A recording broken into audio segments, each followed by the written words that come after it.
What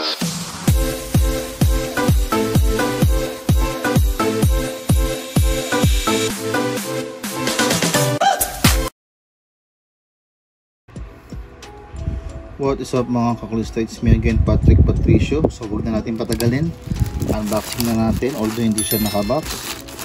So ito ay saddle lang kasi sa ilang araw na pagra-ride na sakit ang puwet ko, matigas yung upuan ko ng yung stock ng trek natin, yung Bontrager.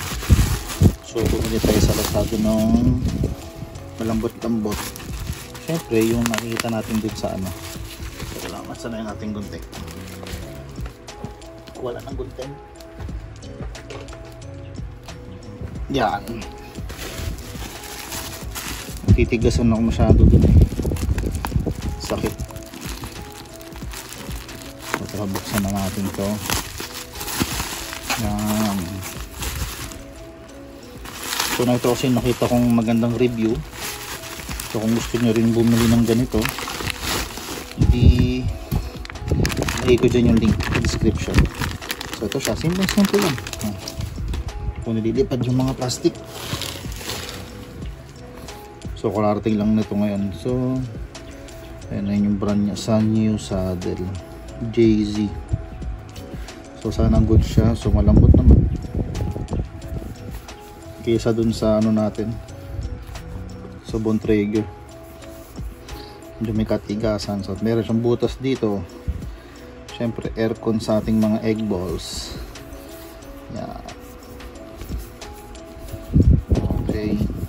Ayan, so tara, install na natin to kasi nandito naman si Trek na Let's go. So okay guys, dito na tayo sa labas para install to. So bago yan, konting comparison lang. Okay, so ito yung binili natin galing sa Lazada, tapos ito yung Bontrager, yung stock. So ayan, ito yung niyan Arvada. Yan, Bontrager Arvada. So pag nilagay ko siya dyan, halos same lang ang sizes niya. Ayan, hindi naman nagkakalayo yung itsura, although mas malambot lang talaga to kumpara dito. Ayun, halos wala, nalaglag pa. So yun lang guys. At pulutin ko muna to.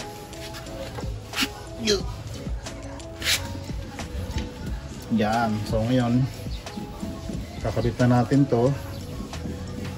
Niluwagan ko na yan kaya maluwag siya. Yan, gumagalaw-galaw. So yung size niyan dito, Allen key is 5mm, tsaka itong isa, dalawa lang siya. So tara, install na natin. So ayun na nga, at install na natin ngayon. Luwagan lang natin to para siya. Ito yung 5mm yung size nya, padlaan yan. So dito din sa kabila, so pwede mo nang hilain.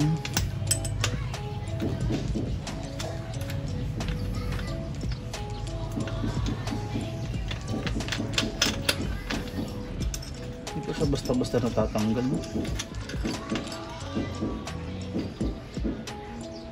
So tanggalin natin ang buo para sure ball.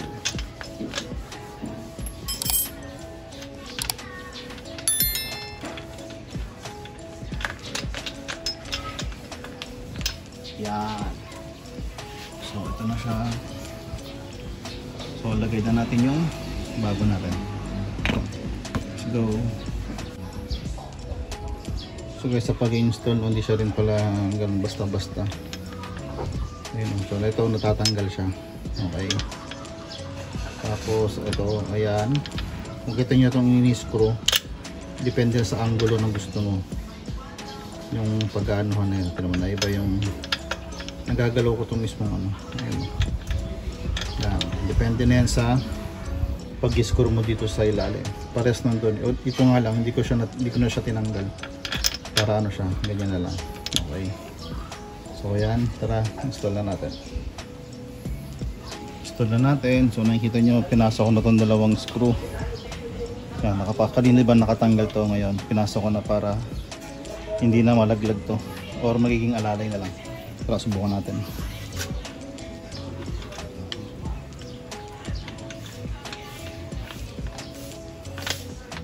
O, diba? Mas mabilis. Tapos kayo nang bahala mag-adjust nung gusto nyong angulo o height. Kasi pwedeng nakaganon, pwedeng nakagaman ng konti, masyado namang mataas yan. Straight lang ba? Okay, so yan, kakabit lang natin to guys at tapos na. Yun lang. Teka lang, nasa na yung panghigpit natin. Where's the Allen key?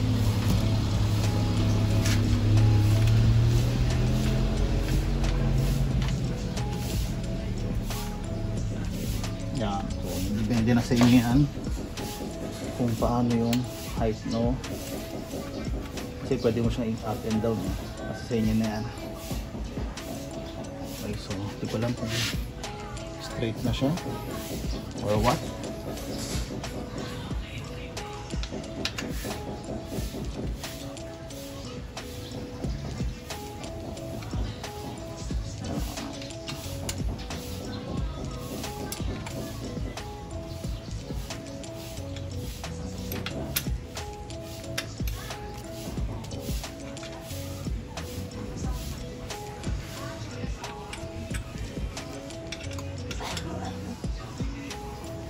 So yun guys, success na at nakabit ko na yung ating bagong saddle. Ayun, sorry, nagbabibrate pa.